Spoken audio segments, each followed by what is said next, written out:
Links to previous episodes are given in the video description, so don't forget to like, subscribe and share the video. Silent Paths, Wild Hearts. Episode 2. Chapter 9. Natalia POV Nat, they are opening the door. Ian Kyung's panicked voice came into my mind, making me stop the push ups I was doing out of boredom. We're still at sea. Moving.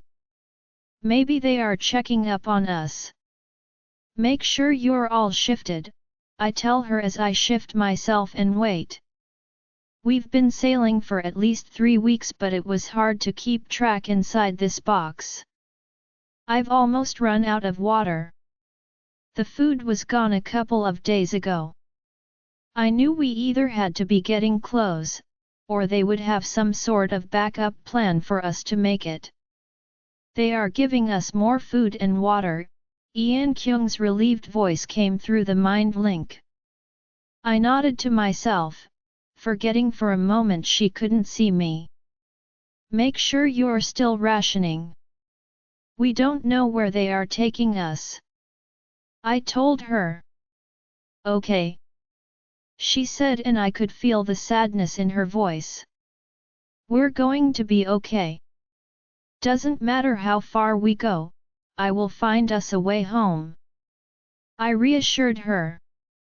I heard my own container door moving and laid down on the hay, the furthest away from the pool and food dish. After they moved the cloth in front of my cage, 2 men came in with long capture nooses and a long stun gun while another 2 waited to open the door. We pretended to struggle as they put it on me, to keep up pretenses of being a captured wild animal. We made sure to growl and snarl just enough to keep them afraid and careful, but without giving them a reason to use it. 1 man came in with a hose and refilled my pool. Another cleaned the cage and dropped a fresh deer carcass in the cage, making Hestia and me salivate and wonder if they had brought live deer to slaughter for us. It couldn't be more than a couple of hours dead. Hurry up, if she gets free, it's your head, one said as we pretended to struggle to get free. It's not that easy to carry a whole carcass in. Yes, well, be thankful we only need to feed it 1 time. We should be there in a couple of weeks. Did you finish cleaning?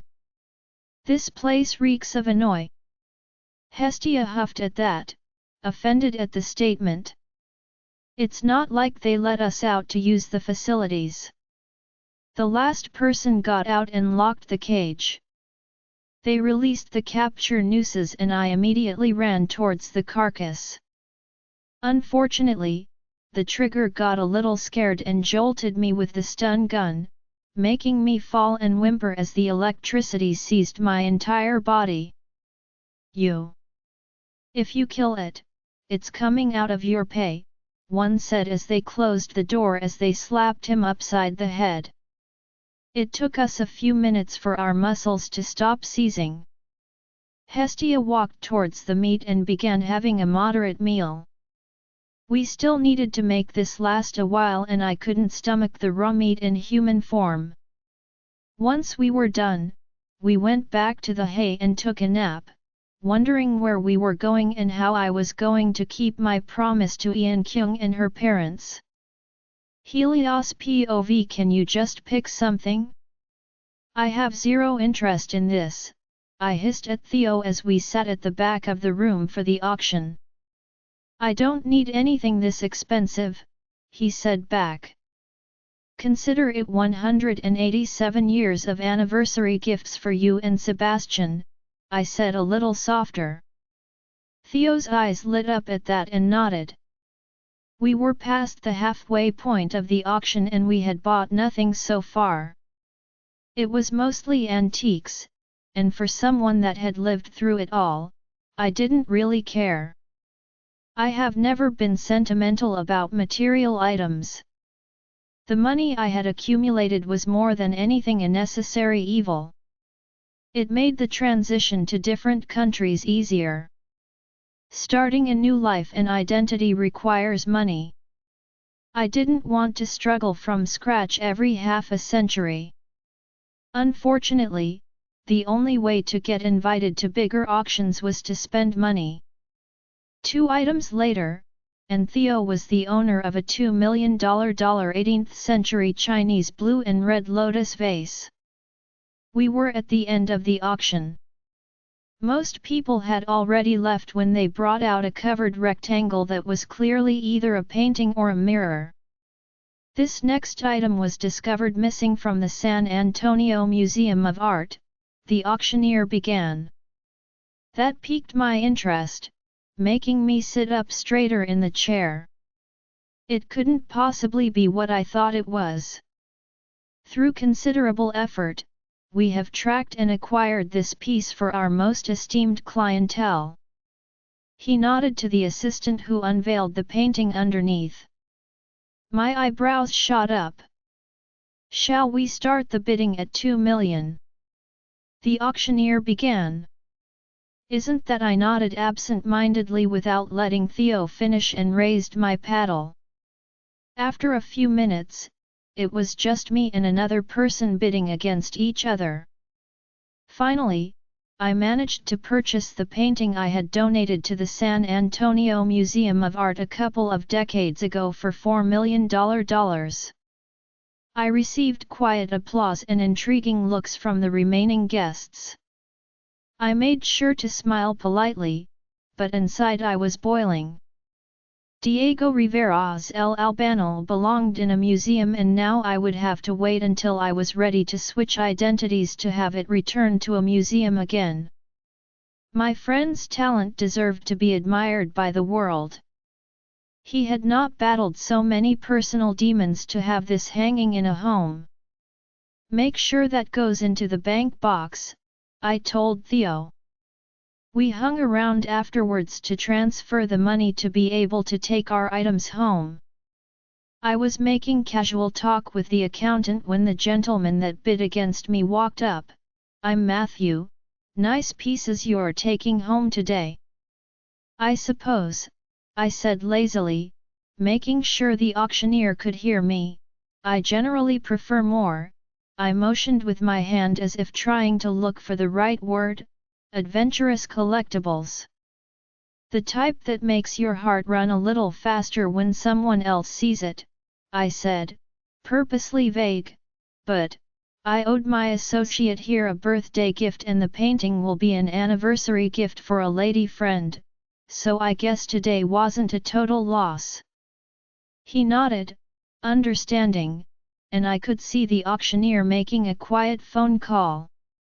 If your lady friend ever wants to sell, have her give me a call. He gave me a business card that only had his first name and a number. We paid for our items via wire transfer. Once everything was settled, we received our items along with a black envelope. I waited until we were back at Theo's place before I opened it. Theo looked at me expectantly. I looked at them seriously for a moment before I grinned at them. Looks like we managed to get an invitation for the real black market auction. It's in a month. A few days after our estimated timeline for the new shipment to come in. I showed them the very cryptic invitation. It was a simple numeric web address with instructions to input a code for location the day before the auction. It can't be a mistake. I think we're on the right track, Sebastian said, rubbing his hands together. I want you to contact Marcus Security Company. If they traffic people, we're not taking any chances, we will attack that same night. Make sure they know, we will only attack if people are in danger. If it's just goods, we won't make any trouble that night. We will pay their full fee regardless. Will do, Sebastian answered. I'll need some new camera equipment.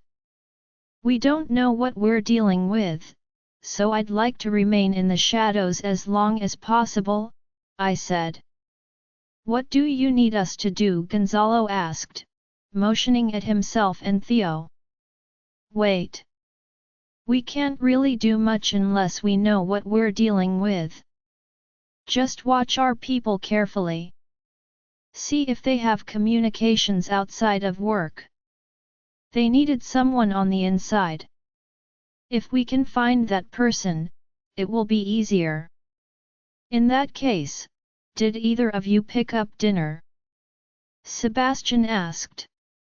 I looked at my watch. It was close to 7 p.m. We forgot. Theo said.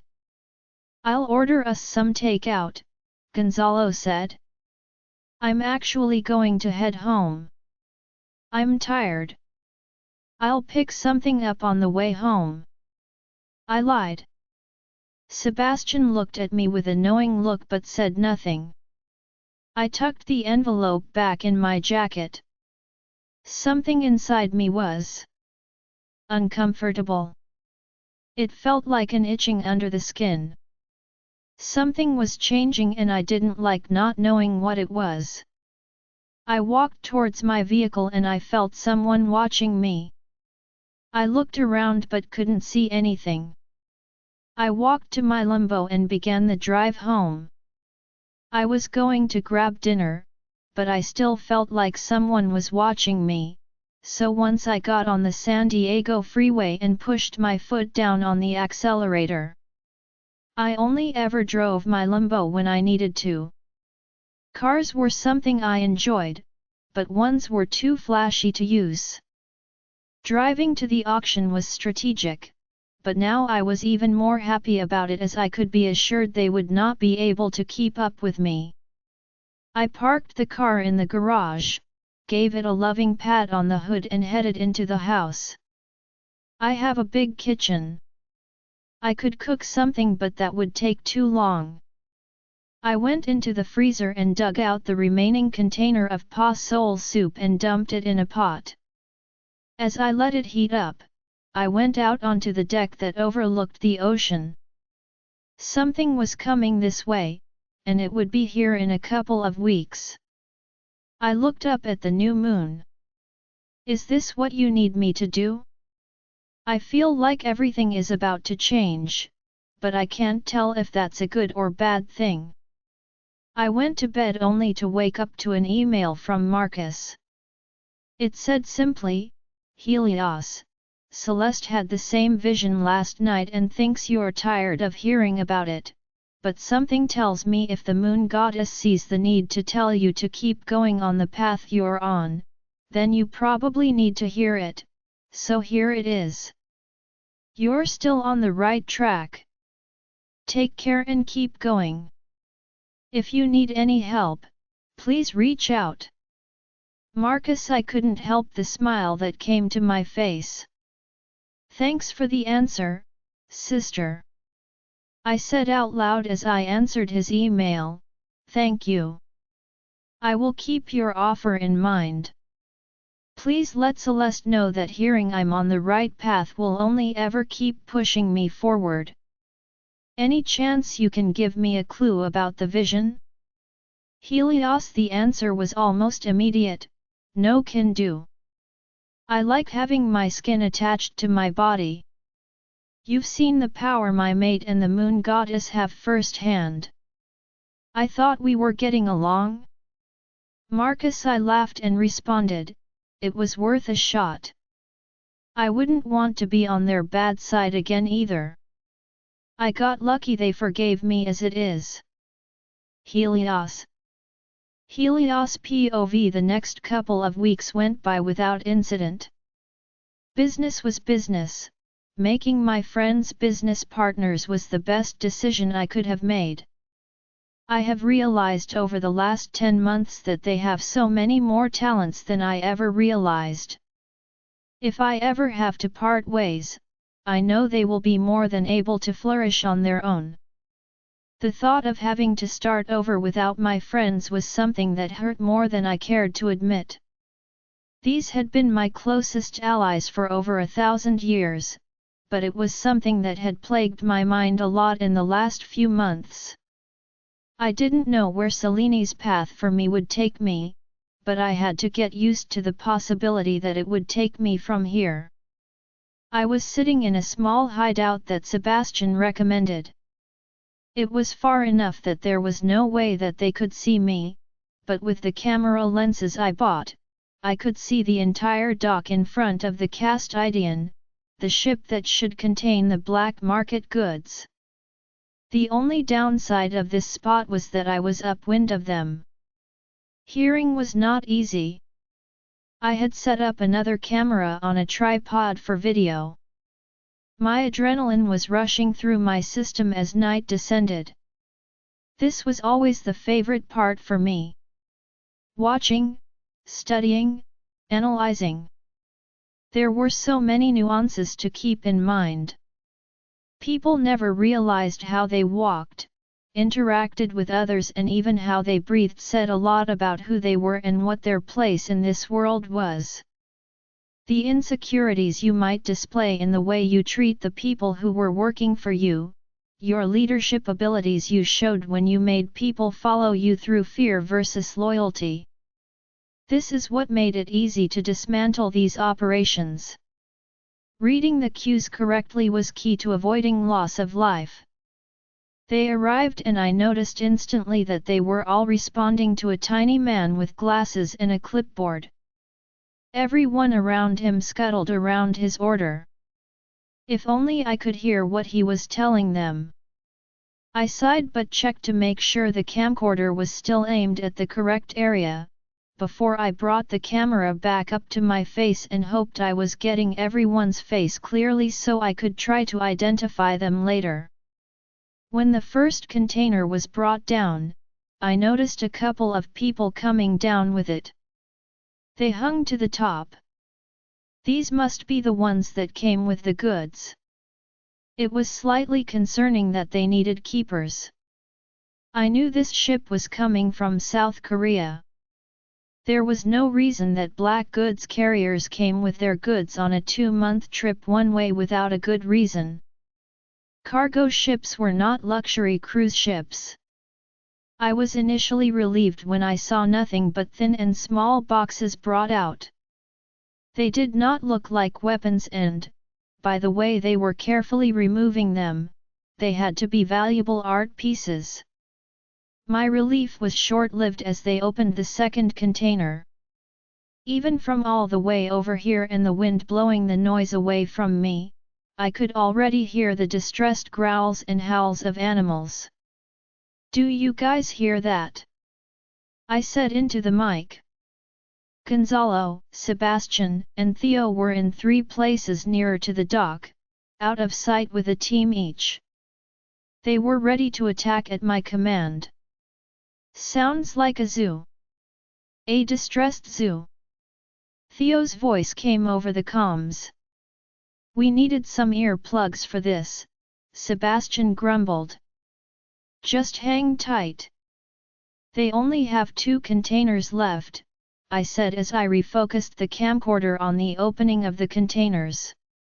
I shot pictures as they began emptying the second container. The white tiger looked like it was underweight. I wondered if they'd run out of food for the animals on their journey here.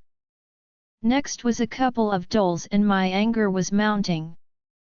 Even through the camera, I could see their ribs and one of them wasn't moving. All I could do was hope it wasn't dead. There were a couple more cages that looked like some animal cross between a deer and a kangaroo that I didn't know the name of, and 3 small leopard cats. They looked so small from here that I could barely tell what they were. They appeared to finish unloading and the container was taken back onto the ship. The 18-wheeler pulled away and waited by the gate. "I can't hear any more noise," Gonzalo said. "The second container is unloaded." "Just the one left," I said. "Might be an early night then," Theo piped up. I readjusted the camcorder to the new container. My heart was beating fast now.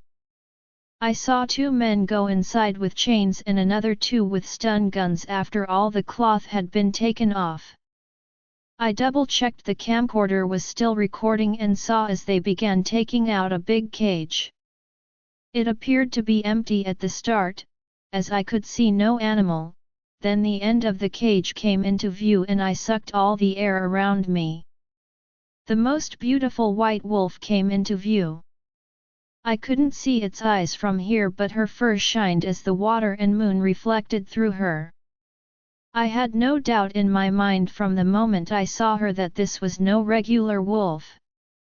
This was a werewolf, which made her even more rare. White wolves were only ever confirmed to be females. There have only ever been a few in recorded history. Most white wolves were destroyed in pack wars. They were so coveted as they were rumored to have healing abilities like never seen before in their kind, and there were even rumored to have more than one special ability gifted by the moon goddess. I looked at the moon. Is this what you need me to do? Save the wolf? I felt a strong wind and I had to grab onto the tripod to stop it from falling. I looked back at the white wolf. It looked like it had stopped snarling. It lifted its head and after about a minute, it let out the most sorrowful and anguished howl I had ever heard. It was mournful and heartbreaking. My heart clenched and I found myself wiping a tear from my face. Helios? Is that a?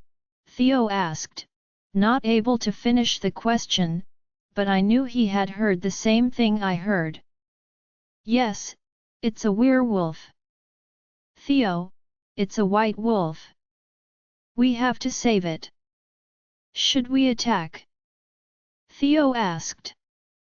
I contemplated for a while. We could attack now, but it would make the traffickers change schedules and tactics. We had to look at the bigger picture.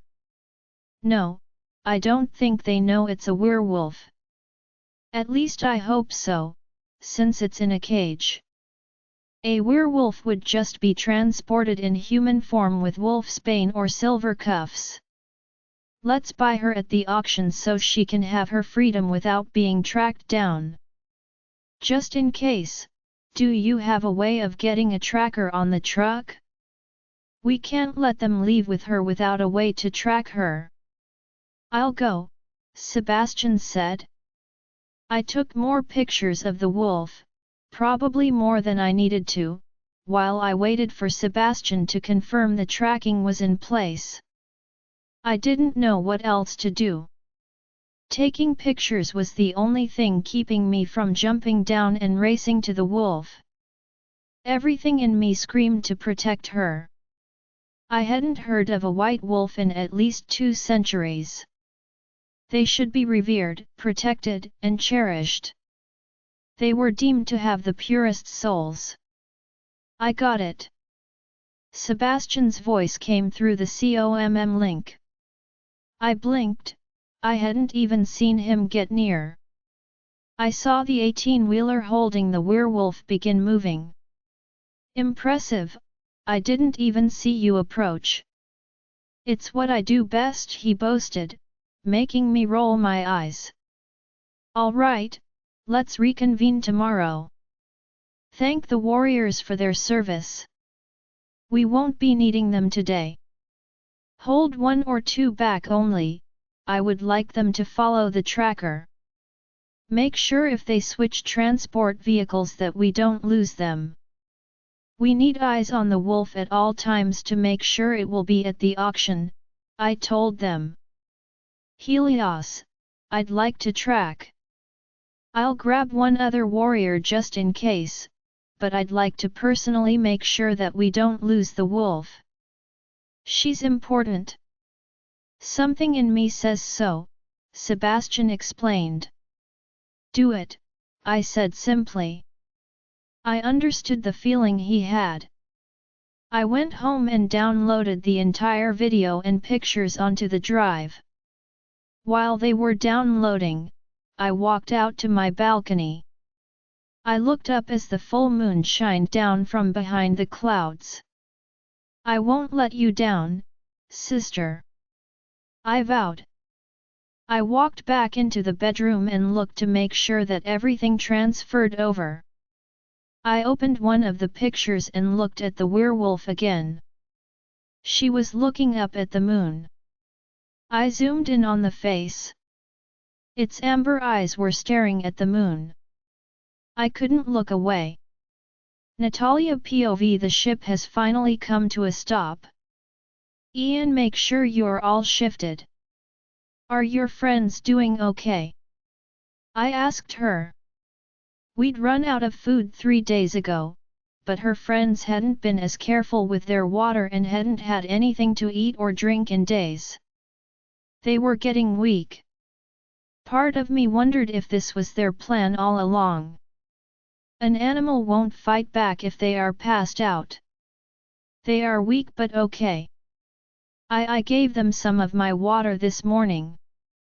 She said guiltily. I sighed. I couldn't really blame her for caring for her friends, but my priority was her. One of the dolls died, Nat, she cried. It's okay. We'll find a way out, I assured her. We waited in the dock for hours. I was starting to get worried when I heard Ian Kyung cry out through the mind link.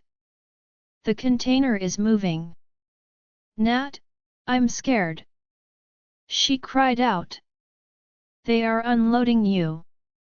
Take a deep breath, I said as I felt my own container start to shift. They are moving mine too. Don't worry, I'm still here. We were taken off the ship and then loaded onto 18-wheelers.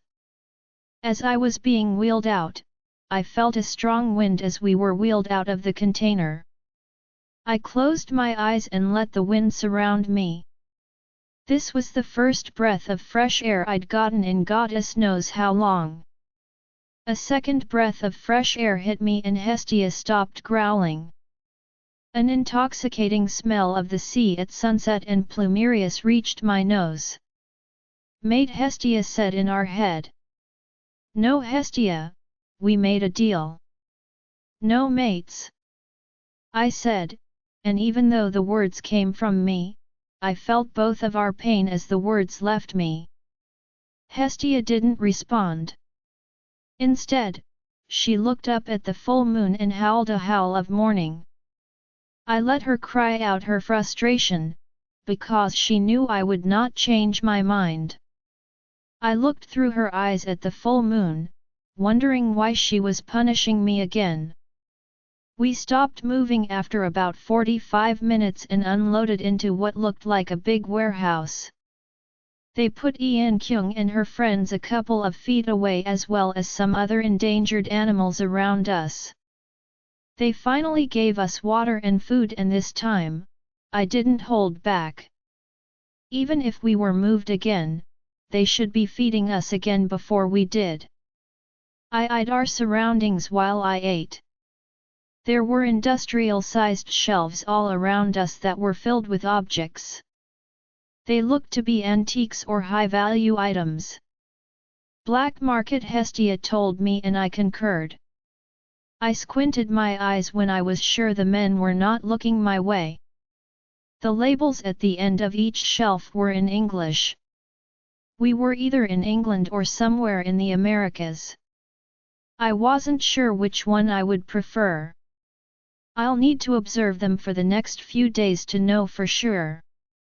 For now, with a full belly for the first time in months, I let exhaustion take over and Hestia settled down for a nap. Helios POV, we're already late, I hissed as Theo maneuvered my Lumbo towards the location of the black market auction. If we missed her slot, we're going to have to do this by force and I'm not going to be happy. How was I supposed to know that there was a traffic accident? Theo protested as we made the last turn before the warehouse came into view. I told you to avoid the highway. You were too excited to speed to consider anything else. I grumbled. It is still not my fault. There's never traffic at 8 p.m. You have been annoying for days now. What's going on? He asked. Nothing, I lied. Do you have them on standby? I want to get her out of here tonight, I asked for the 10th time today. I had been having bad dreams all week. The white wolf in every single one. Each night, I had failed her, my sister and Celeste in a different way. Yes, Sebastian and 2 warriors are waiting at the ready.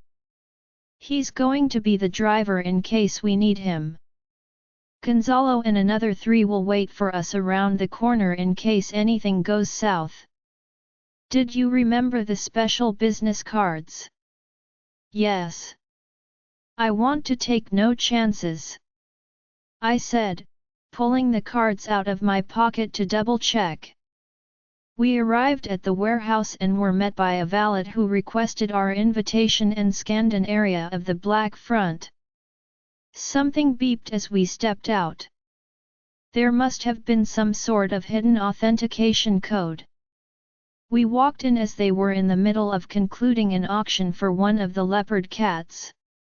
They were wheeling out the cage.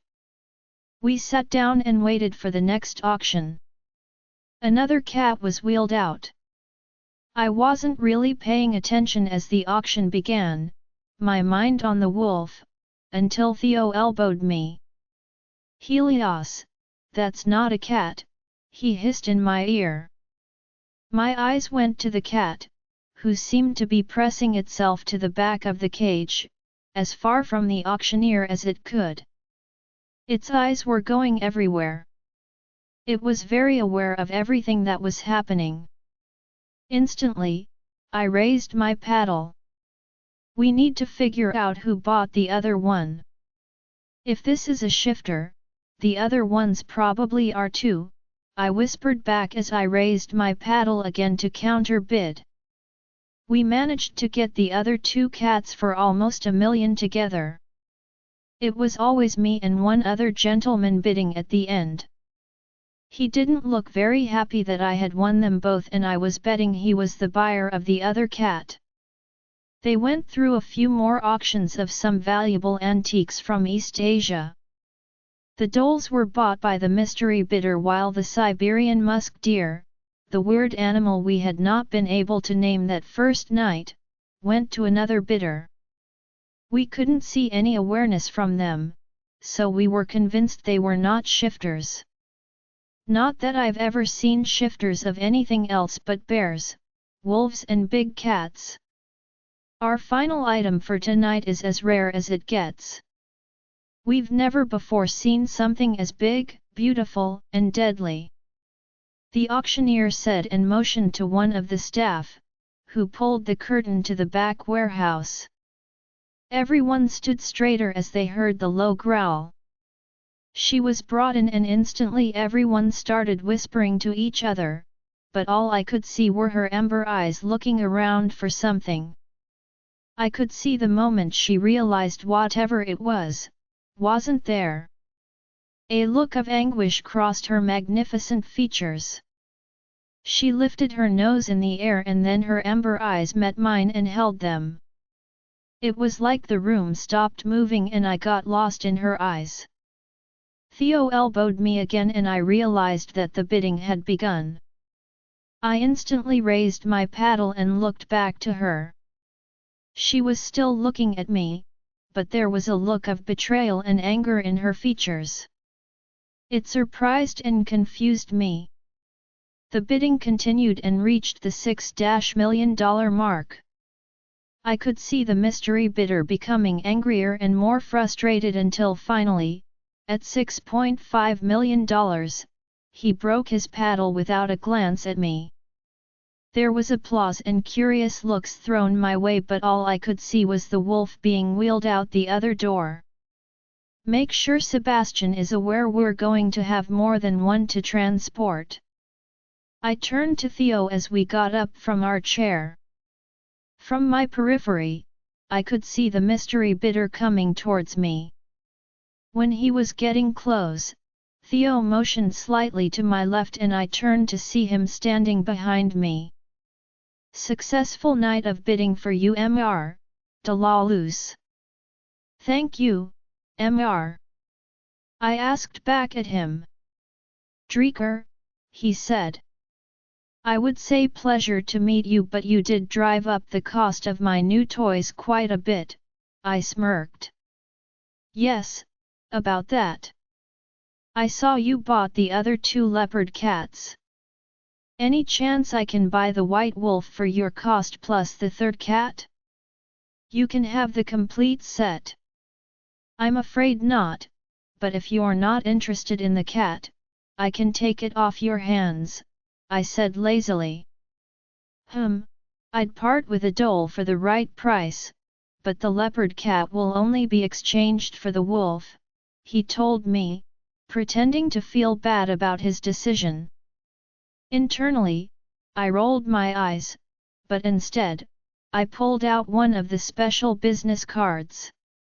If you change your mind, I'm willing to pay double your cost. I handed him a card and held my breath as he looked down on it. He finally nodded, took the card and put it in his suit pocket.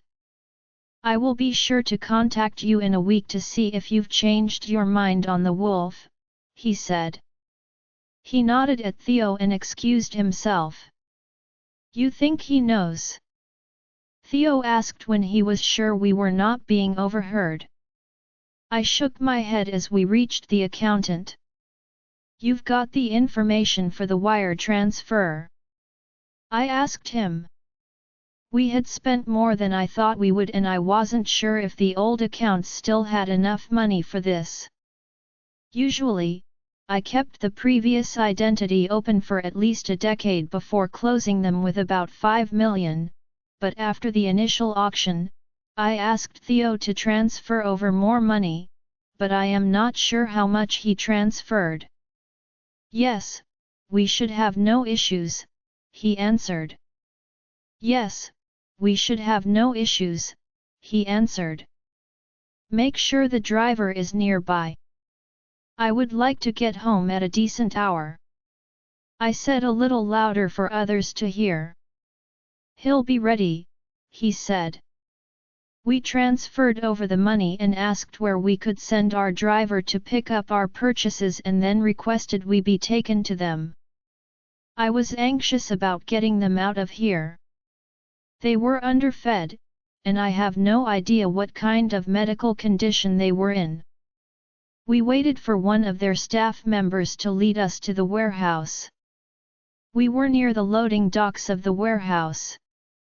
2 tables with today's auctioned items and the animal cages a few hundred yards away from it. The man led us to the cages and checked the tags. He called over 2 more staff members and had the cages moved to the last bay on the platform. He came back and told us to tell our driver to go to Bay 8. I heard whining from the other cat and growling from the she-wolf behind me as Sebastian backed into the bay.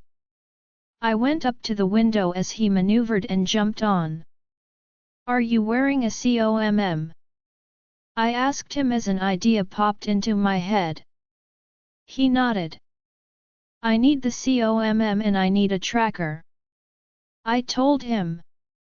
He pulled a tiny tracker we'd just acquired that came recommended by Evergreen. It was supposed to be waterproof, long-ranged, and impossible to turn off. Then he looked to make sure no one saw him and pulled out his COMM and handed it to me as he opened his door to get out. I walked toward the remaining cage and pretended to be inspecting the cat while I whispered, trying to make sure my lips never moved. Do you speak English? I asked her.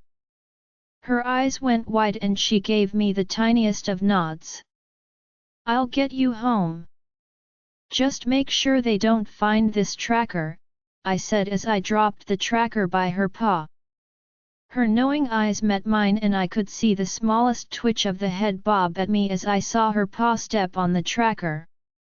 I saw Mr. Dreaker coming my way. Are you sure I can't persuade you to let me buy her? I asked him. She's got some unique markings, I said, pointing to the pattern on her face. I can't let you have all the fun, can I? He smirked. I had to give it a shot. It was nice to meet you, Mr. Dreeker. Remember to give me a call if you change your mind, I said and stretched my hand out. He shook it back and I began moving towards their driver. I pretended to trip on the ramp and slipped the COMM into his jacket pocket. I made my way to where the other two cats were already being loaded. I approached the white wolf and she snarled at me, making one of the handlers with the stun guns move forward and give her a jolt. Fury filled me. What are you doing? You dare attack her? I grabbed him by the collar of his shirt and slammed him against the wall. I was trying to calm myself because all I wanted to do was break his neck. Helios POV Ramon. Ramon, calm down. Theo said pointedly at my side. I closed my eyes and took a deep breath before I dropped him. He hit the floor with a thud and I turned back towards the room. Several staff members were coming towards us and the other handlers had frozen on their spot. The white wolf was panting from the jolt but was looking at me funny. Almost curious. The accountant came through the door with some goons and approached me. Is everything okay, Mr. Delaluz? He asked, noting the flushed handler on the ground. I paid a lofty sum for a healthy wolf and he saw a need to stun it when it simply growled. I seethed. Our apologies. I'll make sure he is properly disciplined, he said and snapped his fingers. The two security guards with him moved around him and grabbed the handler and took him away. We continued loading her but she suddenly lost as she looked over at the cat we hadn't bought. It was being wheeled into a white van. Move back before you get hurt. Don't even think about using that stun gun, I warned the other that had picked up the stun gun. I made my way over to her slowly as she once again snarled at me, baring her teeth at me. I'll get your shifter friend too. Calm down. I've got a tracker on her, I whispered to her, knowing her werewolf ears would pick it up even from a few feet away. She slowly stopped pacing and growling. I saw her captivating amber eyes glaze over as she kept growling lowly. She whimpered slightly and then laid down and put her head on her paws. I motioned for my warriors to push her the remaining of the way into the moving truck, knowing they wouldn't do anything unless ordered. These were human warriors, so they wouldn't know this was a werewolf. Once they were done loading her and strapping her in, Sebastian left with her. He was taking her to my place. The moving truck would fit on the left side of my garage, having arranged my cars on the right beforehand. Make sure you record whatever is heard through the comms. The others can remove theirs. They don't need to listen in, I told him before he left. He nodded and once they were gone, Theo and I went back out the front to get the lumbo. Let's go home. It's going to be a long night. Let's stop and grab burgers on the way home. I'll call Mikey's and we can just do a quick pickup. I said, grabbing my phone and dialing. We arrived at my place and I saw the open garage door. Sebastian and Gonzalo were waiting for us. Did she say anything? I asked them. Hard to talk as a wolf, Sebastian reminded me. Why hasn't she shifted? I asked. I'm not sure, Gonzalo answered. I walked over to the back of the moving truck. Both the cats and the wolf were still shifted. Did you ask them to shift? I asked and they nodded. Why won't you shift? We know you're all shifters. We won't hurt you, I reassured them. I saw the wolf look at me like I was insane and then she rolled her eyes at me. She went over to the hay that was at the back end of the cage. We all watched curiously as she seemed to make a small mountain of hay. Her bones began to break and rearrange and then she was out of our sight. We need clothes geniuses. We are all females. You are all males. Came the most beautiful mocking voice. Her accent was Caribbean, which was slightly surprising since she was supposed to have come from South Korea. I heard one of the other two cats start laughing at us and then the other joined it a few seconds later as the she-wolf shifted back to her wolf, a derisive look on her face as she trotted back to us.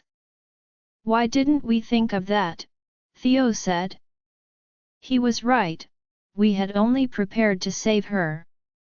We had not thought past that. Go get some TS and sweatpants from my room. Theo, can you close the garage door so we don't have neighbors calling the cops when they see wild animals in my driveway? I told Gonzalo and he dashed off into the house. I went into the moving truck and opened the cat cages. Why don't you walk inside?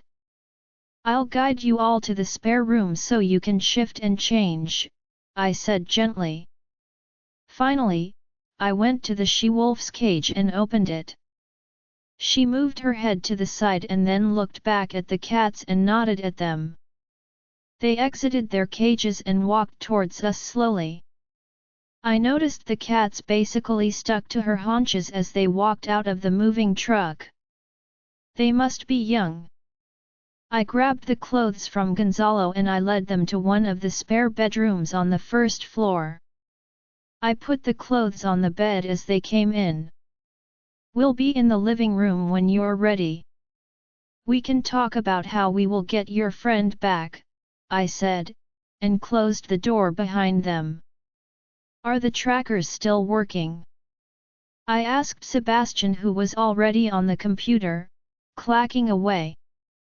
Yes, they were both headed in the same direction. They are still moving, he reported. Anything on the comms? I said. He nodded. We're still getting audio, which may I say, Evergreen wasn't kidding when he said they had a range of 200 miles. Our old ones always cut off when we get 3 miles too far. Not sure how he managed that, but we're still getting clear audio. It's all recording to the iCloud. We can listen to it whenever you're ready. What are you? You don't smell human, but you're not shifters either, her soft beautiful voice wrapped around me from behind. I turned to see the most beautiful woman coming towards us. She had flawless, darker than chocolate skin, her short, tightly coiled pink curls framing her big almond amber eyes and luscious heart-shaped lips. I followed her silhouette from her long slender neck to down to her toes. My clothes were a little tight at her inviting hips, but seeing her wearing my shirt did something to my heart.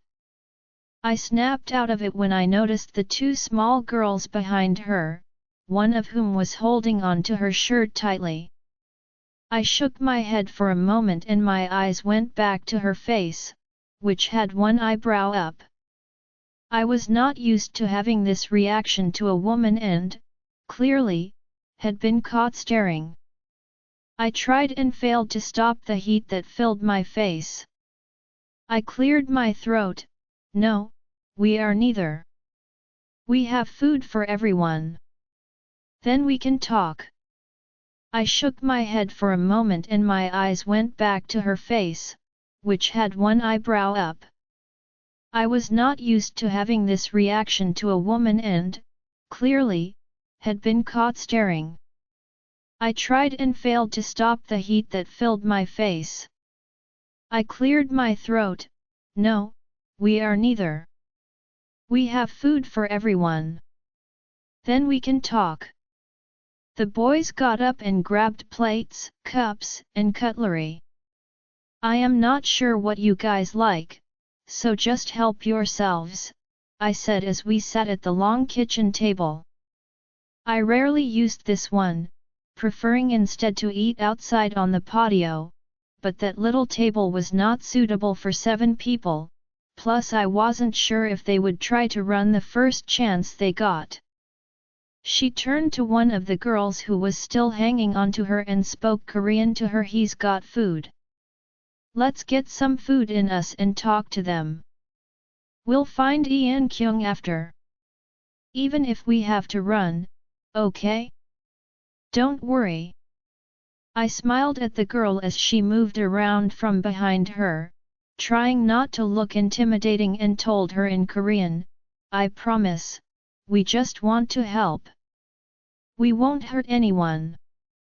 We just want to help you and your friend get home. My name is Helios. I extended my hand out to her. She and the she-wolf looked surprised that we understood. The little girl looked up to the she-wolf, who nodded encouragingly, before extending her hand to shake mine. She sat down and grabbed some food. So, Helios. My name is Natalia, this is Siwoo and Danbai. Danbai understands some English but Siwoo does not. Care to introduce your friends? Natalia said as she chewed her chicken burger. This is Gonzalo, Theo, and Sebastian. They will understand you in either language. I nodded over to the guys who each nodded at her as they were introduced. It's very nice to meet you, Natalia. I didn't need to add the last part, but I wanted to sound out her name out loud. Liking how it felt to say it. So how did you know what we were if you're not shifters? She asked, and I pondered how to best answer her question without telling her the whole sordid story. Natalia POV. I wasn't sure how to take all of the recent developments. When I saw him sitting in the auction house, Hestia and I were so mad. Sure, he was ruggedly handsome. You could slice paper in 2 on those jawbones, and that well-fitted Burberry suit made him look like a model. He walked and talked with a confidence not many people had. Our supposed mate was a bad guy. Then he buys me, like I'm an object. I was so mad at him initially, I thought he was part of the reason behind this. Then it appears he bought Ian Kyung's friends, but not Ian Kyung, which makes me mad again. I snarl at him, but then he protects me from the handler's stun gun and seems furious that he hurt us. Then the biggest surprise, he tells me he'll help her and that he knows what we are. He was a conundrum to me. What was he? He wasn't a shifter. He didn't smell like a vampire or fae or demon. He wasn't human. He smelled like, more, if you ignored the intoxicating smell that came with the bond. He had this aura of power that I could feel from the other side of the room. His fury had left his body in waves when I had been attacked with the stun gun. I caught him off guard when I asked him what he was, and it didn't go unnoticed the way he scanned my face and body when he turned around. I didn't have what you'd call a typical werewolf body. I was a solid size 14 and D cup and 5 feet 7 inches. Once upon a time, I'd once been self-conscious about it when I was younger, but now my proportions were pleasing to me. It was a sign of a well-lived life. I was probably a little smaller right now due to lack of food, and these clothes fit horrendously, but I could still see the interest in his eyes.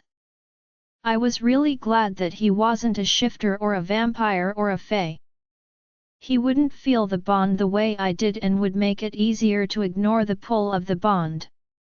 We also never saw each other under the full moon, so he wouldn't feel the sparks at their full force until the next full moon.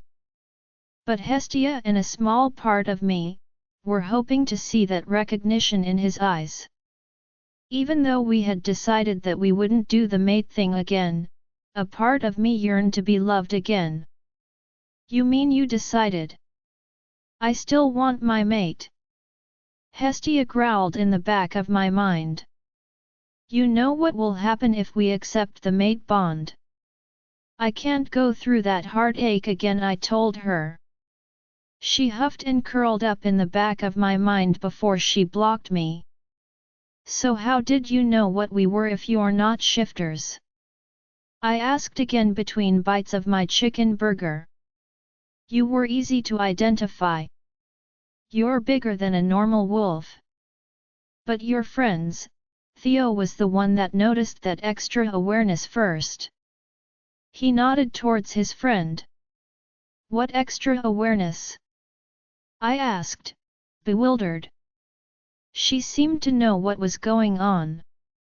She was reacting to the room like a human, not a cat. It was subtle unless you're looking for it. Like when we walked in, she looked at us briefly.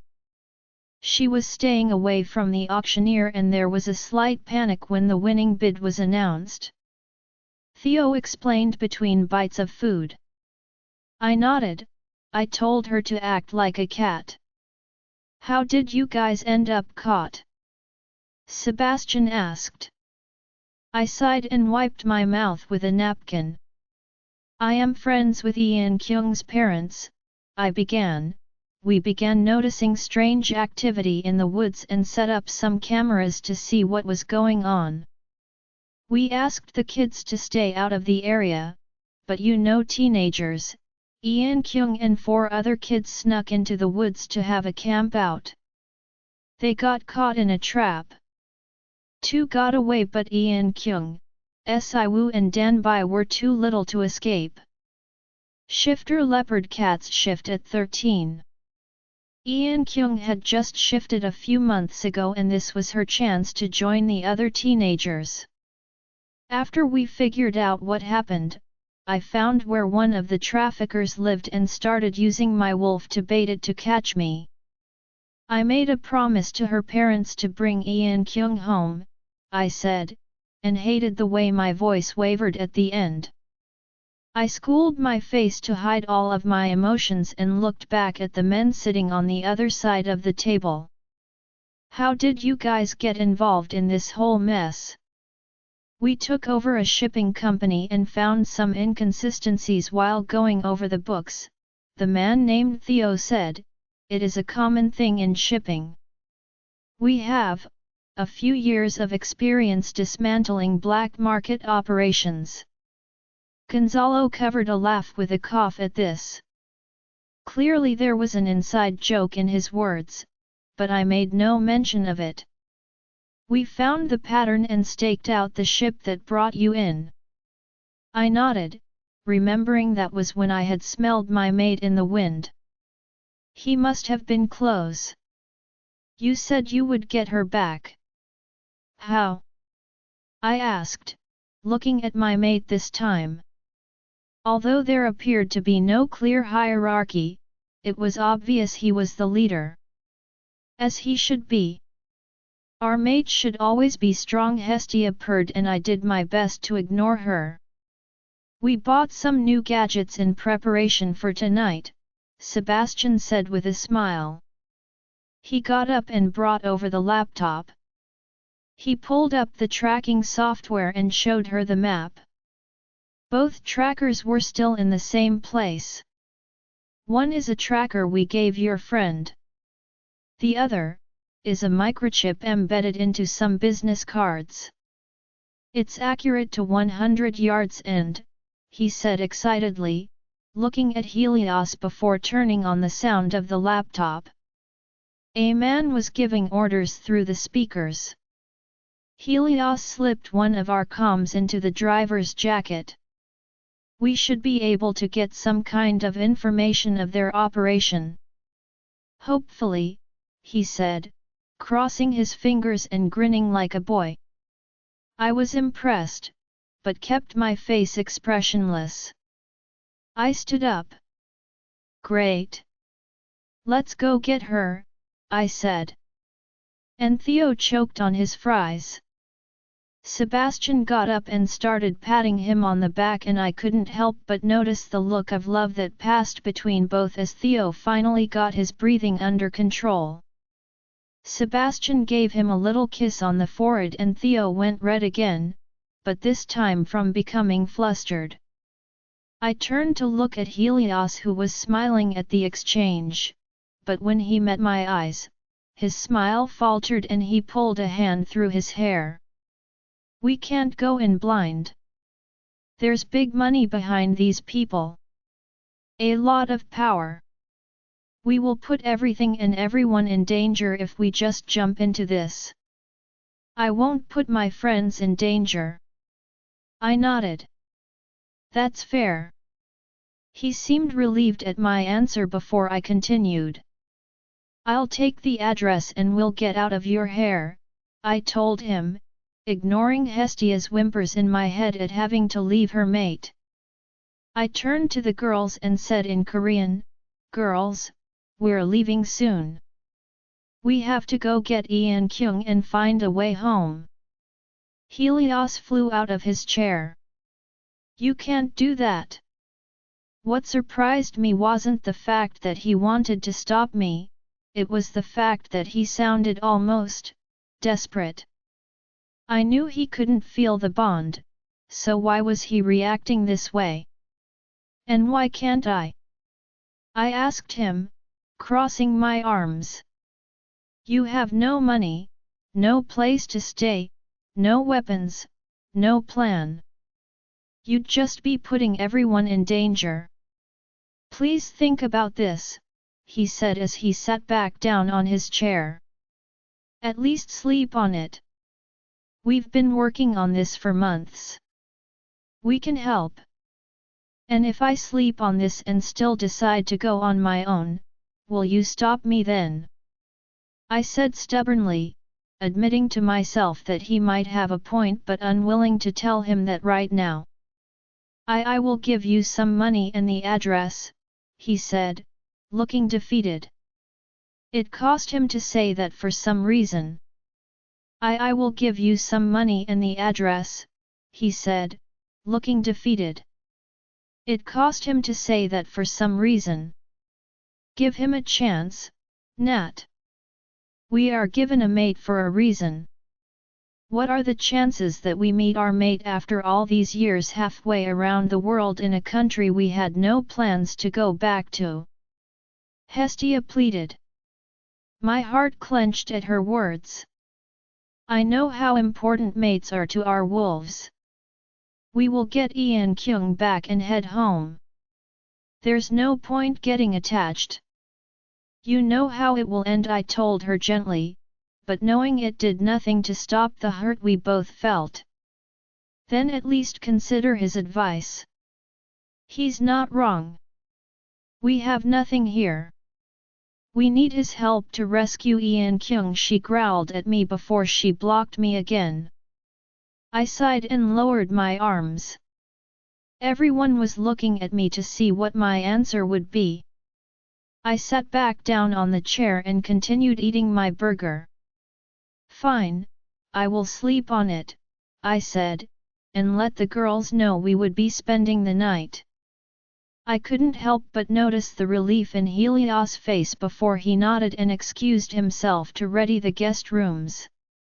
The man named Gonzalo followed him. What's his deal? I asked Sebastian. He shifted his eyes to Theo before he said, We've invested a lot into dismantling this operation. He doesn't want all our effort to be wasted. This isn't the first time we've taken down traffickers. You should trust him. We're good at what we do. I couldn't tell if that was actually the reason or if he was lying to me or if it was a combination of both.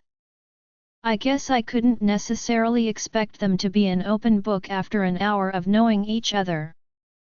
Especially if they didn't know we were mated. Helios came back and we followed him up the stairs. There were about 7 doors on the upstairs floor. He showed us the bathroom, which was between 2 of the bedrooms on the right, and then our bedrooms.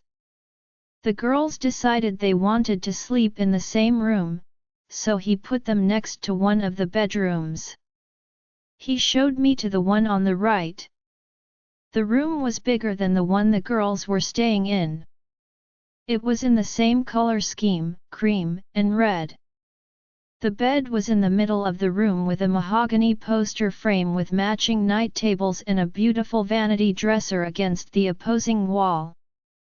There were 2 doors next to them. You've got your own bathroom in here.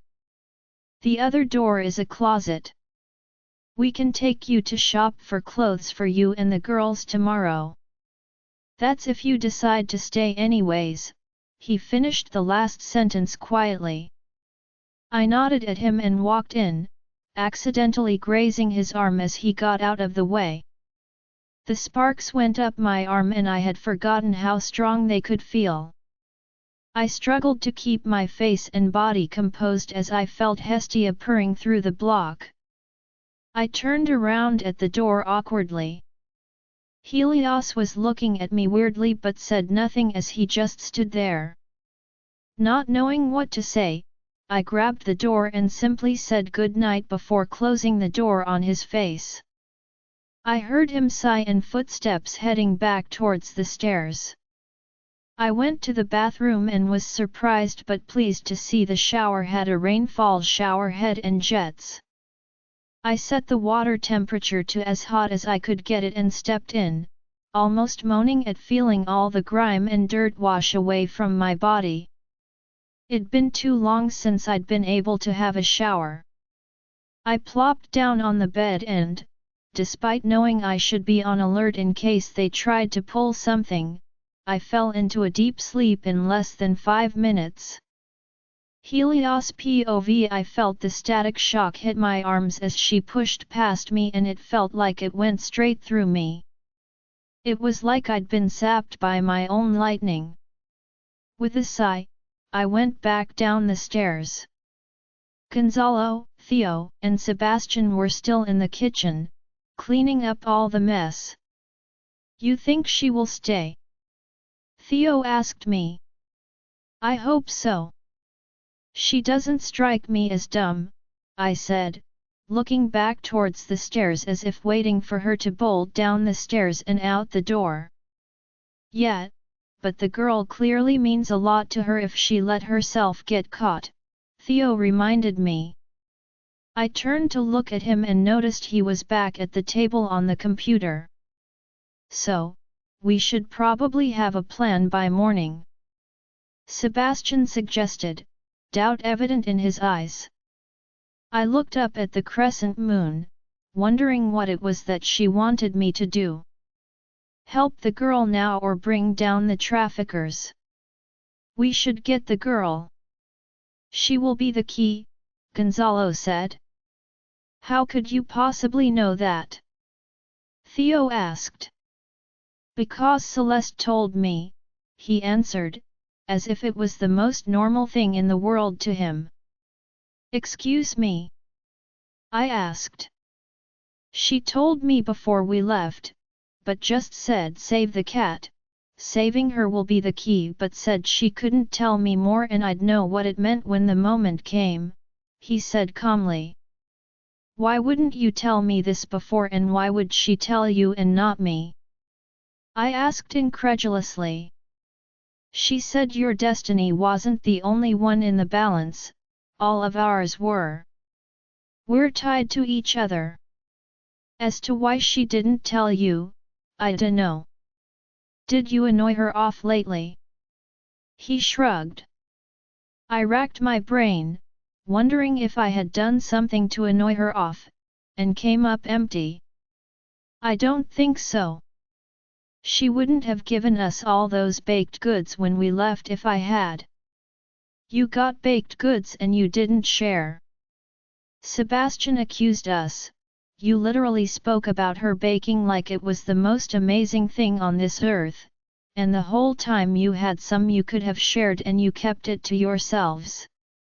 I motioned with my hand. He got louder as he talked. I looked back at the stairs to try to hear if they'd woken up, when there was nothing but silence. I pointed at Gonzalo and said, it was his idea. He said if we didn't tell you, we could each get more. Gonzalo's eyes narrowed as he looked at me, a blush on his face appearing. It's not like you argued all that much. It took like 2 sentences for you to agree. We should get back on point. If Celeste said the girl was key, then we have to plan how to save her. Especially if it means not just your path, but ours depends on it, Helios. Remember what Sebastian said? We all feel it. The she-wolf is important, Theo said as he typed away on the computer. My phone suddenly beeped. I took it out of my pocket and my eyes widened. You told on me? I asked, flabbergasted at the text I'd just gotten from Celeste asking if it was true that we didn't share any of the baking she made for us. Theo smirked, of course. She just answered that she'd give us some next time we see her. He high-fived Sebastian before losing the smirk. All right, let's listen to this recording. Seb, can you brew some coffee? We're in for a long night. We went over to the living room where he connected the laptop to the TV. I grabbed some notepads I kept in a junk drawer and passed them out and began to listen, taking note of anything that might be important. We listened to 3 hours of rubbish before we found anything useful. Both trackers were still active but had not moved in an hour. We assumed that it was because they had finally reached their destination for the night. Mr. Dreeker was in an expensive neighborhood in Malibu. Theo decided to try to find him but he didn't seem to exist. The address where Ian Kyung's tracker had stopped was in restricted airspace and we couldn't find anything on the web. After a few more hours, we decided to send Evergreen an email asking to look into him for us. He responded immediately, which was surprising until he explained Valeria was on night shifts this week. He provided us with information on Martin Dreeker within minutes.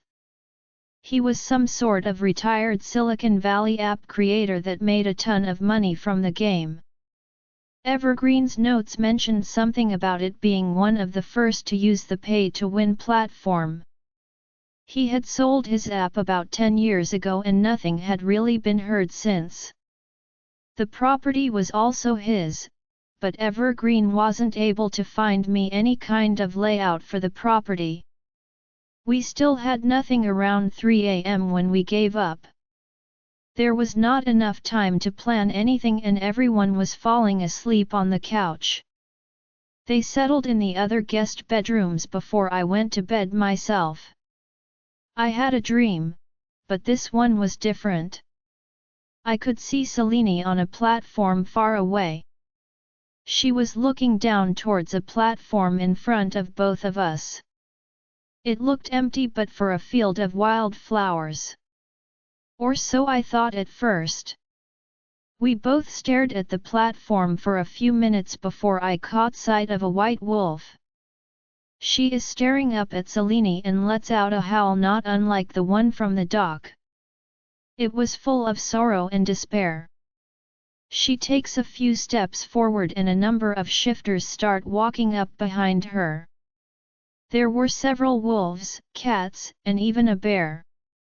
There was a loud howl coming from behind them. It was followed by the white wolf and other shifters howling back. Selene turns back to me then and her voice flitters through my mind, "They are your path to redemption, brother." I woke up panting. I felt like I'd run a marathon. Was it a dream, or something else? I'd been having nightmares for months, but this didn't feel like a nightmare. It felt like a message. I looked at my phone and groaned. It was only 5 a.m. I had been asleep for only 2 hours. Knowing I wouldn't be getting back to bed, I left my bedroom and went down to the gym. It was on the other side of the living room, through a door. I enjoyed having it here because of the floor-to-ceiling windows. I put on my headphones and began my workout. About an hour later, I felt a bunched towel whiz past my head on the vertical climber. Startled, I turned towards the door, where I saw Natalia. She's still wearing my shirt and sweatpants. Her arms crossed over her chest. I made sure to keep my eyes on her face, because even in the seconds I looked at her chest, I could see the indentation through it. I was intensely aware I was only wearing boxer briefs under the shorts and I didn't need to get a semi right now. But staring at her face wasn't that much better. I got lost in those amber eyes before I noticed that she was speaking. I took off my headphones. "Sorry, what did you say?" I asked. She gave me an annoyed look. "I was hoping you would allow me to cook breakfast. I saw pancake ingredients in the pantry and fridge," she said. "Go right ahead, but I have to warn you that the other 3 stayed the night and the smell is going to have them swarming the kitchen," I said as I grabbed the towel she had thrown my way. I cleaned the sweat off my chest and was about to go shower when I looked up and she was still in the doorway. "Do you need me to show you where everything is?" I asked her. She cleaned her hands on the sweatpants and shook her head before turning and leaving the door frame. Confused, I went to take a shower and prepared for the day. I was putting on a shirt when I heard a blaring sound going off the entire house. I saw all the doors opening as I ran down the stairs 2 steps at a time. I arrived in the kitchen to see Natalia waving a towel at the smoke detector. The oversized shirt rode up enough to reveal the loose waistband of the sweatpants, revealing the beginning of a tattoo on her right. I tried to make out what the tattoo was, before I heard the commotion coming from the stairs and snapped out of my trance. I saw all the doors opening as I ran down the stairs 2 steps at a time. I arrived in the kitchen to see Natalia waving a towel at the smoke detector. I walked forward and opened the sliding doors to the outside patio, letting all the smoke out. After a minute, the smoke alarm quieted down and the smoke cleared. "That's one way to get everyone out of bed," Sebastian mused, wiping the sleep off his face. Danby giggled and translated for Si Wu, who smirked at Natalia. I couldn't help the smile that came to my face when I saw how adorably embarrassed Natalia looked. I walked over to the pan in the sink and dumped all the contents into the trash can and pulled out another one. She already had the batter mixed and the bacon out. I turned the stove back on and I heard her huff behind me. I turned to see her with her arms crossed again. "I can cook." "I was just looking for the syrup and got distracted," she said. I shrugged. "I don't doubt you can, but you're my guest and you already did all the prep work. I can finish.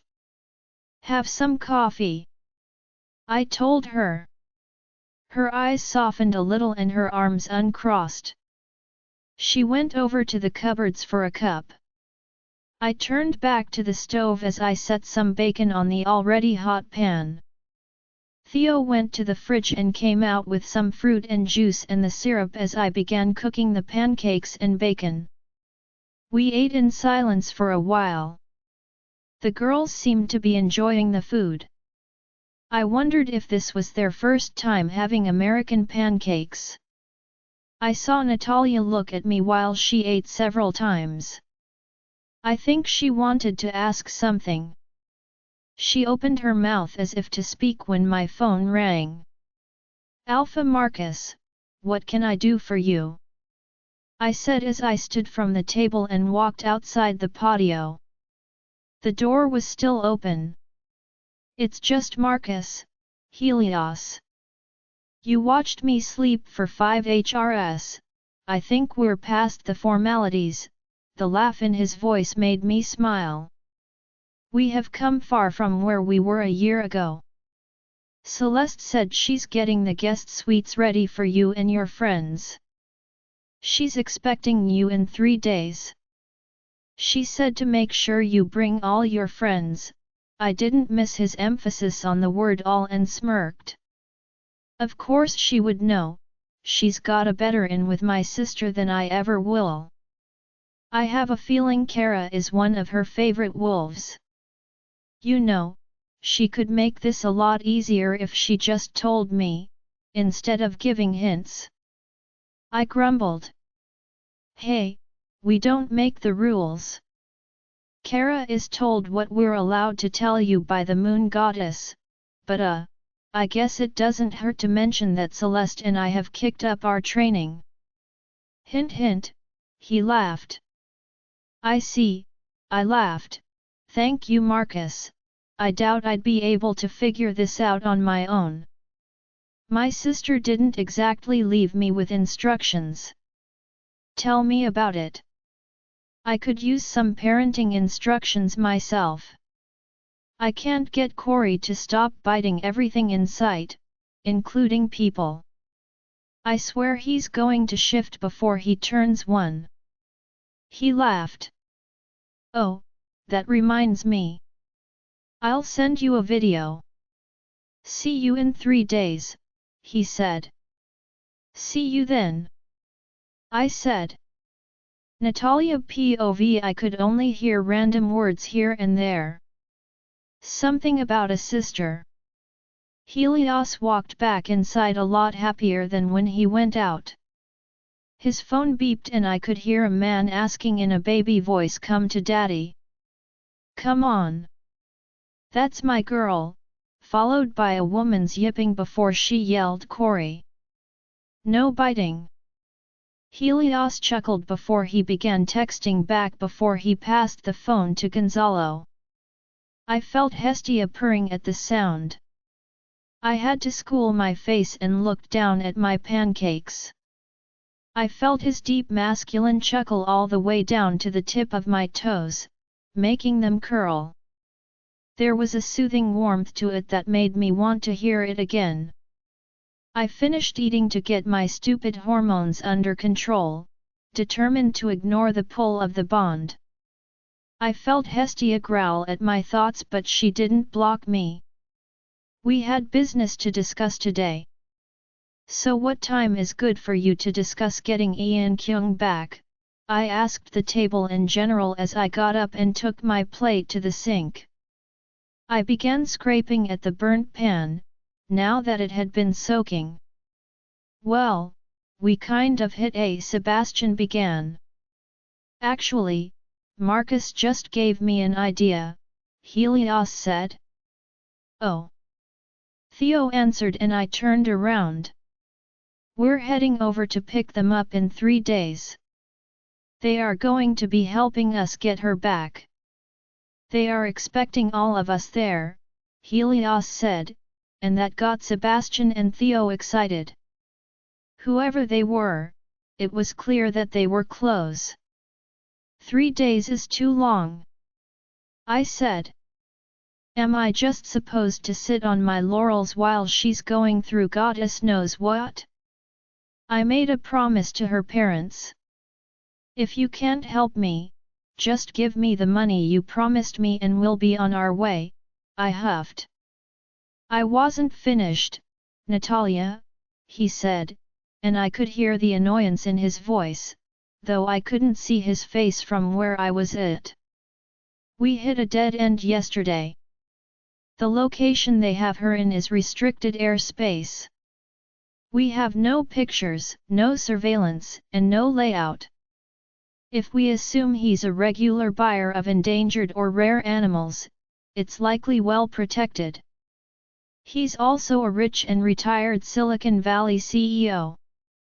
I don't know what kind of gadgets that buys him. We need to approach this carefully so no one gets hurt. No, we should go to the address Ian Kyung is and do surveillance. If we can extract her safely, we will try, but if Celeste is expecting us, then I highly doubt the chance will present itself before then. Who is Celeste? I asked, trying to ignore my own feelings of jealousy. Stupid mate Bond. I feel stupid Bond only. Why am I the only one made to suffer this stupid need to feel whole? I've fought it before already and it hurt to feel it break. Hestia had almost lost her mind on the first one, never having experienced the rejection before. We had almost lost control. Something we hadn't done in a long time. The others were easier, knowing what to expect, but it still hurt. I don't want more. She huffed at me. You would rather feel the loss when we're that much more in love? I asked her. It was the same conversation we've had many times before as she would beg me to go look for a mate. Her soul craved it. That feeling of completeness. I would have to take a lover when it happened, to try to get her back into control, but it was never easy. She didn't accept replacements. Love is always worth it, she said. You say that because you hide from it when it snaps. I have to feel it. I was interrupted by Helios' answer. She is a friend of ours, Helios said. Let me try this again. Why is her expecting you? An indication that we won't be able to get Ian Kyung back.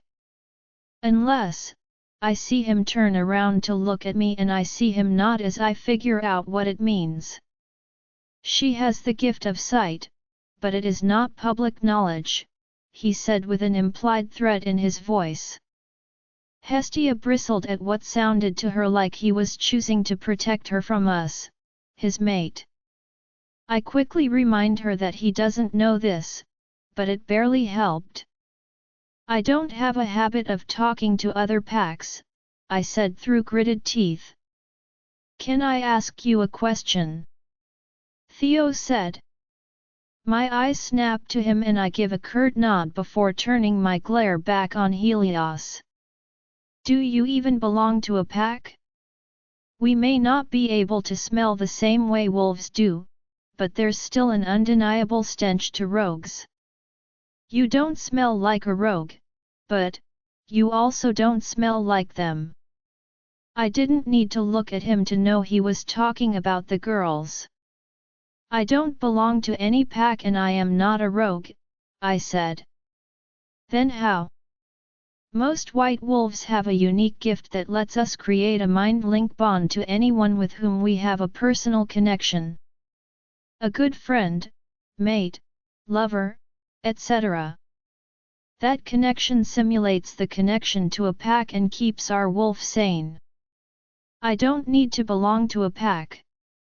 Packs only want to control us, I explained. Because of your healing abilities. Helios adds. Yes, and other gifts, I think to myself. Are you going to stay or go? Helios asks. I sighed. If your friend has already seen that she's helping you get Ian Kyung, then you know I'm staying. He grins slightly. She's expecting us. As in all 7 of us. Then why ask? I growled. He shrugs and looks out the window. Just because I know you'll get there eventually, doesn't mean I know your choice right now. I wanted to know if I should take you and the girls to get some clothing.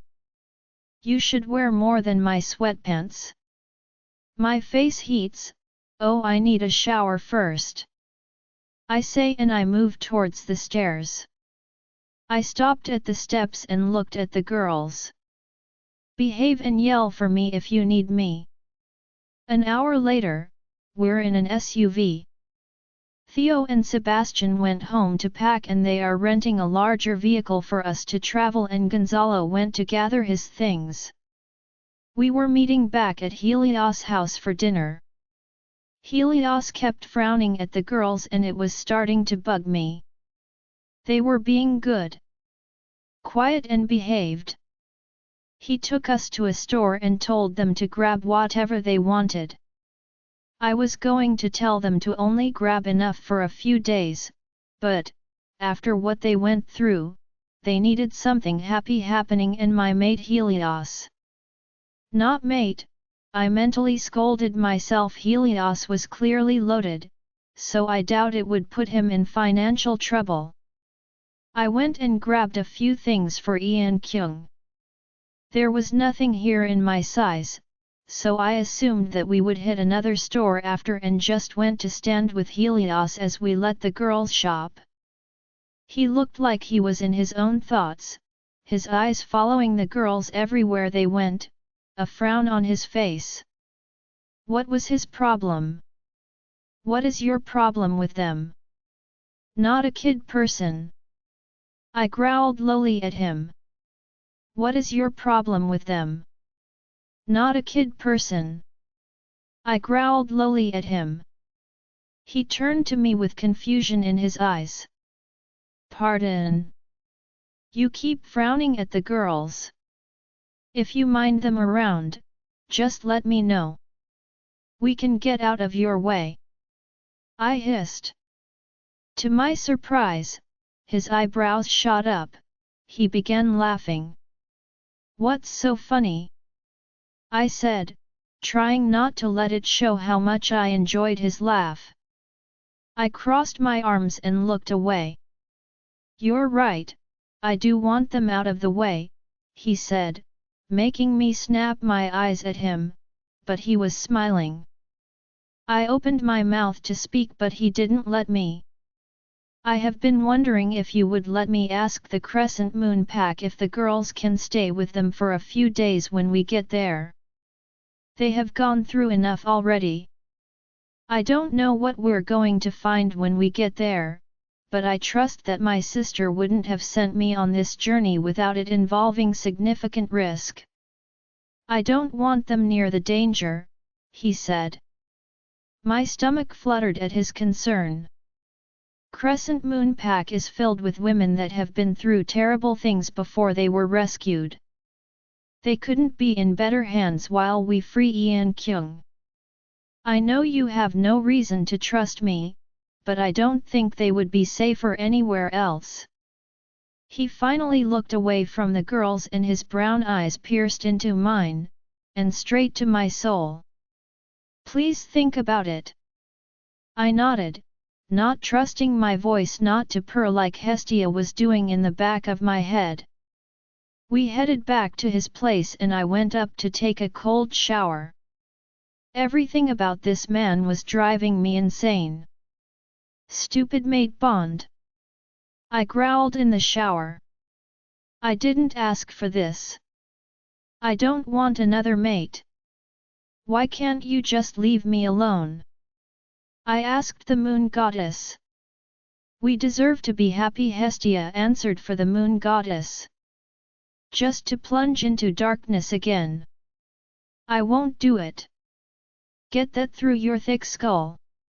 I told her. She didn't deserve for me to speak to her this way, but I was frustrated. I felt alone. Why couldn't she and Selene see that this was for the best? I couldn't handle the heartbreak. I wasn't that strong. I punched the shower wall enough to crack a few tiles. I shouldn't have done that. Helios was already nice enough to let us stay here. I didn't need to destroy his property. I turned off the shower and wrapped a towel around me. I exited the bathroom to run into a hard, warm, brick wall. I gasped as I felt the sparks explode down my entire body as I felt two hands grab my shoulders to stop me from bouncing backwards. Helios POV. I heard the growl and wandered upstairs to make sure everything was okay. I was going to knock when I heard the unmistakable punch on the wall, so I rushed through the door looking for any sort of danger. I heard the shower turn off as I was about to knock on the door. I hesitated then. If she was in danger, I would have heard more commotion coming from the other side of the door. If she wasn't in danger, she must be working out something in her head that made her mad enough to punch the wall. I was about to turn back around when her door opened and she smacked right into me. My arms instinctively went to her shoulders to hold her steady and I felt that same static electricity jolt run up my arms. I heard her quiet gasp. I looked down to meet her eyes. They were wide and vulnerable and I felt myself getting lost in them again. What was it about this woman that did this to me? I had never had this reaction to a woman before, not even the ones that threw themselves at me at human functions. I could feel the warmth from her body radiating into my bones. The towel around her gave me an aerial view of her breasts and I instinctively gripped her shoulders harder to avoid my hands undoing the knot. I realized we had been standing in the same way for almost a full minute, neither of us saying anything. It took every ounce of me to let go of her shoulders and drop my hands to my side. I took a step back and cleared my throat. "Sorry," I heard a thump on the wall. "I thought you'd fallen. I'll let you get dressed." I turned and shut the door behind me. I walked straight into my bedroom and sat on the bed. What was that? I asked myself under my breath. I steadied myself until I heard the front door open downstairs. I made my way downstairs but I stopped as the kitchen came into view. Natalia was talking to Theo as Sebastian and Gonzalo grabbed plates and cups while the girls set the table. It was like a scene out of a Hallmark movie. My Hallmark movie. Something I never dared think about before. My happily ever after. Was that even possible for me? It seized my heart and increased the longing to insurmountable levels. I couldn't move. I couldn't think. 1,000 years of longing I didn't know had been ignored crashed into my being. Like they had been just on the periphery, waiting for that moment of weakness to get their revenge for ignoring them all this time. My hand gripped the stairwell harder, trying to keep my body standing upright. I could feel my body shaking. What was this? Random unintelligible images were flashing through my head. I couldn't stop them and I couldn't make sense of them. Helios. Theo noticed me first. The others turned but I didn't see anything. All I could see were the images refreshing themselves over and over. I felt the stairwell would splinter under my hand. I could hear and feel that I had everyone in front of me now. I could hear Natalia telling the girls to go sit on the couch and I could hear Gonzalo trying to get me to pay attention. I could feel a migraine forming as the images flashed in my eyes and I briefly wondered if I would get a seizure and pass out. At this point, it would be a welcome respite. I heard someone's phone ring and then stopped. It rang again before someone answered it. "Hello? Celeste? How did you get this number? Can I call you right back? We're in the middle of an emergency," I could hear a very distressed and confused Sebastian on the phone. "How could you know that?" Why does okay, okay. I'll try. Natalia, Celeste needs you to help Helios. Nothing but flashes in my head. My heart was beating so fast, I wonder if a god could have a heart attack. What? How am I supposed to help that? I heal wounds, not minds. I have no idea what is happening to him. It looks like he's got a spell on him. More flashes and images. I think I know that guy, he's dead. As is that one. She said just touch him. The more surface area the better. Is this my life? Am I dying and my life is flashing before my eyes? That's a lot of life to flash. I wonder how long it would take. Surface area? What does that mean? Shouldn't I be able to actually see my life as it flashes? So I can know what I do up? Hug him, Nat, a little voice sounded small and far. Not that I didn't know what I do up. I spent almost 1,300 years on a vendor. I felt lightning going down my arms and my back, stopping my line of thought. Come back to us, Helios. We still need your help, Natalia's voice whispered against my back. The images slowed down as I felt her arms slowly make their way down to my waist, leaving a trail of electricity in its wake. Helios, everything will be okay. Just come back. Please, come back.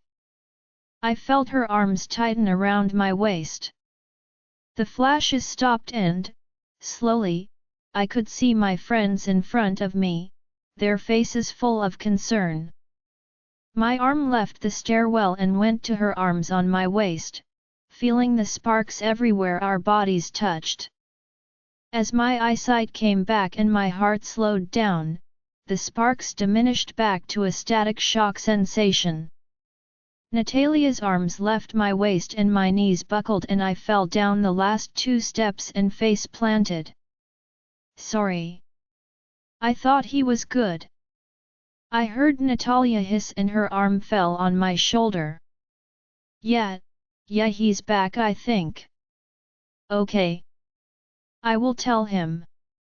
Thanks Celeste, we'll see you in a couple of days, Sebastian said. Shortly after, I felt my phone vibrate with a notification. I took a few short breaths before I managed to get my bearings around me. I stood up and tried to smile. Sorry, I've never had that happen to me. I walked over to the cupboard and grabbed a glass, filled it with water and grabbed some headache medication before sitting down on the table and putting my head in my hands. What was it? Theo asked as he sat next to me. The others soon joined. I don't know. It was like a microfilm reader in fast forward. I could see flashes of things, people, but it was too fast for me to make any sense of it. I said, not wanting to look at any of them. Maybe you should go rest. You haven't been sleeping well, Gonzalo said. Yeah, okay. Sorry to ruin everyone's evening. I'll get some sleep and we'll leave early tomorrow morning, I said, getting up and walking back to the stairs. Helios, I heard Natalie's voice at the bottom of the stairs. I turned around to look at her. Are you sure you're up for this? She asked. I felt a pang of hurt at her doubts but kept them to myself. I am. I promise. We'll get her back safely. I saw her eyes soften a little before she schooled her face of emotion. She nodded and went back to the table. I went into my bedroom and laid down on the bed. I stared at the ceiling for a long time before I remembered the phone going off. I brought out my phone and looked at the text from Celeste. Celeste, my vision hasn't changed, Helios. I wish I could say more, but just have faith in your sister. She won't abandon you. Take a deep breath and keep pushing onward. I plugged my phone in and removed my clothes. It was only 6 p.m. but I felt tired. It didn't take long before I felt myself drifting off to sleep. I had the same dream as I did last time, except this time, Celeste appeared next to me at the end and told me, "This isn't your hallmark ending.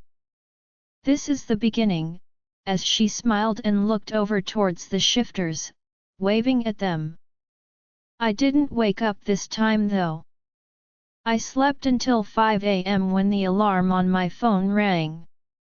It's been almost a year since I've had a full night of sleep. I actually felt good. Rested. I didn't wake up this time though. I slept until 5 a.m. when the alarm on my phone rang. It's been almost a year since I've had a full night of sleep.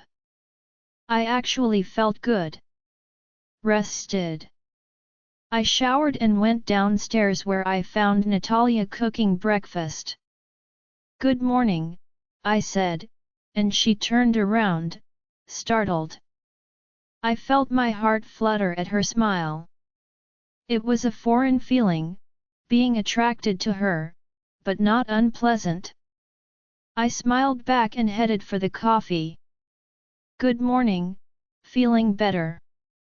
she asked. I could feel her stare from behind me. "Much, sorry about yesterday. I will do my best not to scare everyone again. I think I just needed to get some rest." She grunted as she turned back to the stove. Clearly, not believing me. "Can I help with anything?" I asked, wanting to change the subject. "You can start making toast. Sebastian said we're leaving at 8 a.m., so I thought we should have an early morning. The girls are in the shower." The girls, Theo and Sebastian, came down, and once the food was ready, I went upstairs to wake Gonzalo. I heard him speaking on the other side of the door. I knocked. "Come in," I heard, and as I opened the door, I saw he was on the phone. "No, I understand. I just thought it was worth a shot. See you in a few days." I moved my head in question. Theo thought we might be able to get Celeste to tell us something about what happened yesterday. I snorted. "I've been trying to get her to tell me more about this vision of hers for months. She's a stickler for the rules." "Yeah, I just hoped for an explanation for what happened to you yesterday." "You had us all worried," he said. I sighed. "Yeah. I don't know what happened." Celeste said the simplest way to describe it was to consider it an anxiety attack or a life crisis. "What's going on with you, Helios?" he asked. I could see there was nothing but concern in his voice. I turned to look at the wall. "I don't know. I was on the same path for so long. I feel lost. I have a mission I'm not allowed to know about. I have never not been in control." "What triggered you yesterday?" he asked. I looked at the ground this time. I was born in the middle of a war. The first couple of 100 years of my life, all I did was fight. After that, I spent most of my waking hours trying to hunt down my only family. Seeing you all downstairs getting things ready for dinner, it felt like I was living something I've never dared dream of having before." I chuckled sarcastically. The more humiliating part of it is that I couldn't even say it. Even in my head it sounded pathetic. "You like Natalia, Don't you? I snapped my head at his words. Am I that obvious? I asked him, my face going red. I served you for almost 1,800 years, Helios. I have never seen you have any interest in anyone. Men or women. Even the small looks you shoot her when you don't even know you're looking at her are new. This isn't a bad thing, Helios. Letting yourself love someone is a good thing. She's not staying Gonzalo. She's only here for the girl. Her home is on the other side of the world and I'm pretty sure she hates my guts. Everything I've done has been received wrong until I explain my reasonings to her. There's no point, I said. We'll see. You can be a real charmer, Helios. You convinced your kidnapped victim to help you and the sister you basically tortured for over 1,000 years to forgive you. He patted me on the shoulder, making me flinch. He laughed. It does sound pretty bad when I put it that way. Join our Facebook and WhatsApp group for more updates, link is given in description. Rest audiobook will be continued in next episode.